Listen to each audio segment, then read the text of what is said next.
I don't know why I'm away. I try so hard. So, okay, I picked up my oranges. Since November, I've been eating tons of mandarin oranges, and I dip them in dark chocolate hummus for the most part. So, you can get a whole bunch of orange, like 3-pound bag, as opposed to a 2-pound bag, for about the same price at Target. Whereas peels, even though I love peels, they're twice as expensive. So it becomes a thing of, Anyway, wanted to say that I was on the hunt for MOSHE's, a vegetarian, vegan outfit that put out all these like totally awesome pita pocket sandwiches. They had a burger that I loved, quinoa bean burger. They had these awesome noodles that were so good. I think Whole Foods stopped carrying them, or MOSHE's went out of business. I can't figure it out. I have to find out by trying to contact them around the pandemic. That's what the guy at Whole Foods said. I found their website last night and I was like, it looks like they still exist, and I felt so comforted, like I could get that. Let me get one of their sandwiches and life will be better. You know how there's sometimes you feel better, like when you can have something and it just makes you feel better, like you're being healthy and you're not eating anything. But not at Whole Foods, so now I have to look into it to see if they still exist.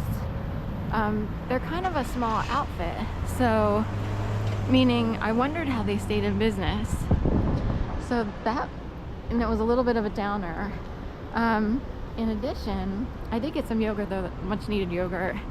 And that was on the cheap side. Surprisingly, new Greek vanilla flavored yogurt at Whole Foods, cheaper than their plain regular yogurt. Usually Greek is more expensive than the regular, so I'm wondering, if it's a special price as they rolled out this seemingly new product. Anyway, and it's the same amount, 32 ounces. That's what it says. So, anyway, I wondered how MOSHE stayed in business.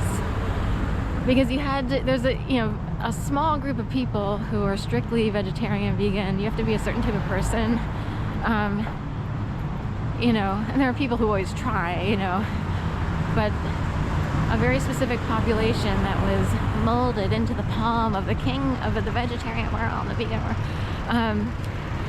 So I'm wondering if the movement, I see it as a movement. Certain people were created during a certain time period. We have raw vegan foodies, or at least, strict vegetarian vegans, yogis. And the pandemic kind of brought things to a screeching halt-ish, screeching-ish halt. Everything kind of petered out.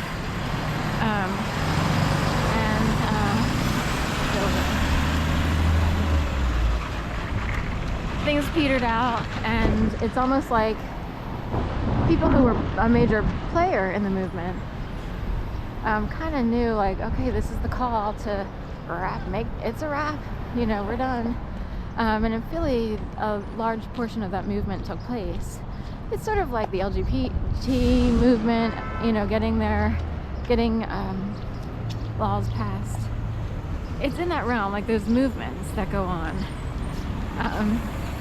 And I think that the yoga, raw vegan foodism movement kind of fizzled, or it was time to move on.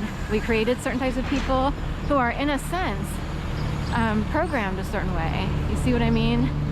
And once you're programmed, and I know I'm programmed, if you will, like I kind of know that, it didn't, it came with a lot of pain, because that happened while I was being harassed to death. So it's almost like creating certain people for certain things, and then, children, where shall I send thee, and then we're like little seeds going out into the world, at whatever age. But these days you can still get Ashtanga, but it's not the same. Ashtanga yoga is, the grandfather of the yoga movement, if you will, and people started to kind of branch off with vinyasa, although there's hatha yoga. That's one of the original, I'm not exactly sure of the perfect history of yoga. I do know people loved vinyasa because it wasn't as rigorous, especially for older bodies and so forth and so on. Ashtanga is, you know, pretty it can feel a little bit military. There's no music or anything. Vinyasa flow would add music in. There's a whole flow as opposed to more strict movements into poses. And you cannot find that any longer. Right around, I guess, when Trump came in. So say yoga had been going on for a while. It kind of started, in my mind, it started on the West Coast. And during my upbringing, I wanted to take yoga, but there was nothing available in Delaware. Also, we didn't have money, so. But, you know, at some point, I purchased an album and you looked through the pages. Back in the day, that's how you did at-home, you know, exercise, if you will. Anyway, and Philadelphia would boom in the yoga movement in the early 2000s. Technically, you know, Ashtanga was here, but Dhyana's, you know, Vinyasa flow became a big deal. And then I guess they had a good 18 to 20 year run, and 2022-ish maybe, Trump came into office and everyone started behaving differently in the yoga realm. And I was like, this is weird. The classes have changed. There's something odd going on. Like the normal flow is not here. I'm gonna wait because all of a sudden a car will whip around here, and while I'm talking on the camera, so I don't want to risk it, even though I can see that the traffic is all the way back there. Anyway, so somewhere around 16, 17, 18, yoga started to change a little bit when he showed up to classes, you know, on the Ray Street Pier and this, that, and the other. And it's almost like they innately knew. We have a new population of people coming in, and we will not be teaching these people the same yoga. It's in that realm. I'm so not kidding. Because,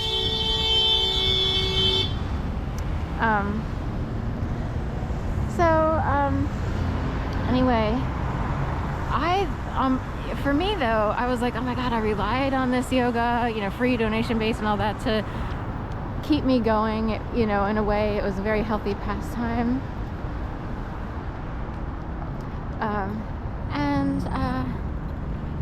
I was kind of like disappointed that yoga started to change, and I was confused, like, what's going on? You know, it's like changing baseball. You know, you're a huge baseball fan, and all of a sudden you show up to a baseball game, everybody's in the know except for you, and you're like, they're using a football and they're trying to hit it with a bat, you know what I mean? So that would totally ruin your day, you know. So I got used to like newer forms of yoga, which started to add too much athleticism, too much of a sporty feeling. Also, you know, I was used to a 75-90 minute. Anyway, I will forever go on about yoga because it really did save my life, if you will, along with the food. And now they're missing, you know, all the good vinyasa flow. The stuff you find today has been altered, modified, morphed into something else. They might be trying to create new people, but in terms of, you know, there's age-old practices that create high quality mindsets and people, and it's not going to work if you have HIIT in yoga. You know what I mean? HIIT, high IT. It could be, I guess they're all puppeted, I guess.